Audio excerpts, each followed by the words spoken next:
ভারতের ইতিহাসে এমন কিছু দিন আছে যেগুলো শুধু একটা তারিখ নয়, সেগুলো হয়ে ওঠে এক গভীর খতেরের স্মৃতি। ১৯৪৮ সালের ৩০শে জানুয়ারি, একটি সন্ধ্যা, একটি প্রার্থনা সভা আর কয়েকটি গুলির শব্দ যা কাঁপিয়ে দিয়েছিল পুরো দেশকে। আজকের এই গল্প একজন মানুষের শেষ যাত্রার গল্প, যিনি ছিলেন অহিংসার প্রতীক, যিনি ছিলেন জাতির জনক। তিনি আর কেউ নয়, তিনি হলেন মহাত্মা গান্ধী।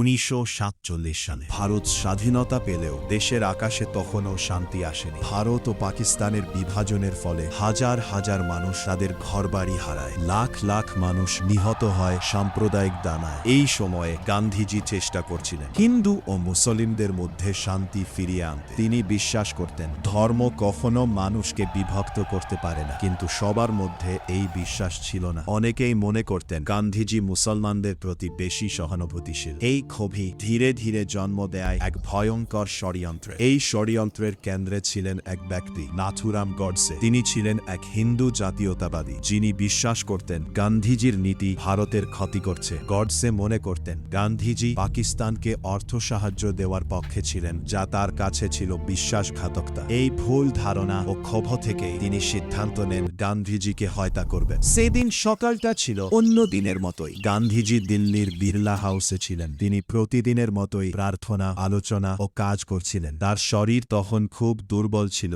প্রতিদিনের মতো সেদিনও বিকেল ৫টার দিকে গান্ধীজি প্রার্থনা সভায় যাওয়ার জন্য প্রস্তুত হচ্ছিলেন। তার দুই পাশে ছিলেন তার নাতনি ও সহযোগীরা। তিনি ধীরে ধীরে হাঁটছিলেন, কারণ তার শরীর আর আগের মতো শক্তিশালী ছিল না। প্রার্থনা সভায় তখন অনেক মানুষ অপেক্ষা করেছিলেন, কেউ তাকে একবার দেখার জন্য, কেউ আশীর্বাদ নেওয়ার জন্য। ঠিক তখনই ভিড়ের মধ্য থেকে এগিয়ে আসে এক ব্যক্তি। সে ছিল নাথুরাম গডসে। সে হাত জোর করে গান্ধীজির সামনে দাঁড়ায়, যেন সে প্রণাম করতে এসেছে। কিন্তু হঠাৎ সে তার পকেট থেকে একটি পিস্তল বের করে। ধাম ধাম ধাম, ৩টি গুলির শব্দ। পুরো পরিবেশ স্তব্ধ হয়ে যায়। গুলিগুলো সরাসরি লাগে গান্ধীজির বুকে। গান্ধীজি মাটিতে লুটিয়ে পড়েন। অনেকে বলেন তার মুখ থেকে শেষ শব্দ বেরিয়েছিল হে রাম। চারদিকে চিৎকার শুরু হয়ে যায়। মানুষ বুঝতেই পারছিল না কি ঘটল। কিছুক্ষণের মধ্যেই গান্ধীজিকে ভিতরে নিয়ে যাওয়া হয়, কিন্তু সব শেষ হয়ে গিয়েছিল। ভারত হারালো তার সবচেয়ে বড় পথ প্রদর্শককে।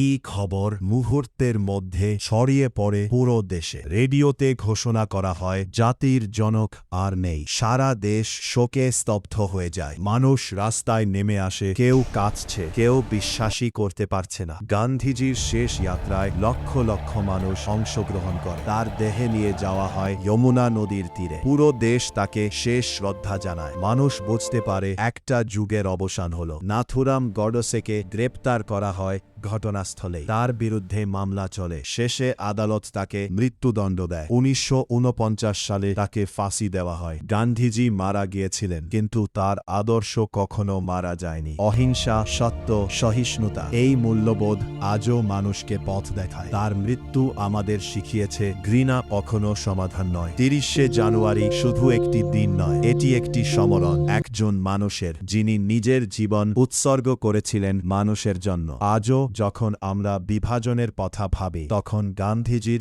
সেই কথাগুলো মনে পড়ে। অহিংসাই মানবতার সর্বোচ্চ ধর্ম। এই ছিল মহাত্মা গান্ধীর মৃত্যুর গল্প, একটি বাস্তব ঘটনা যা ইতিহাসে চিরকাল অমর হয়।